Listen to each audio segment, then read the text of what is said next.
Hey there! Today, we're breaking down a word that sounds complicated, but is actually pretty logical once you see what it does. Subnetting. If you've heard people in tech talk about it and felt totally lost, don't worry. You're about to get a clear, easy explanation. Imagine the internet as one giant city, and every device, like your laptop, your phone, or a server, is a house in that city. Now, would it make sense to have all the houses listed on just one big street? Probably not. It would be confusing, crowded, and hard to manage.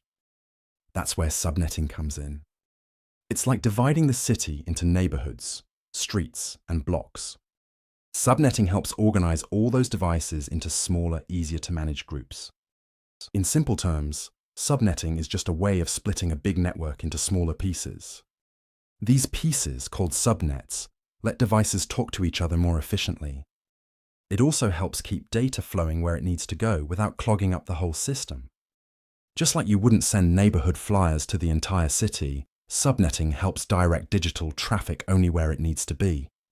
This isn't just about being neat, it's about security and speed too. When you break a network into subnets, you can limit access between them, kind of like putting fences between yards. If something goes wrong in one subnet, like a virus or a misbehaving device, it's less likely to affect the others. That's a big win for keeping networks safe and fast.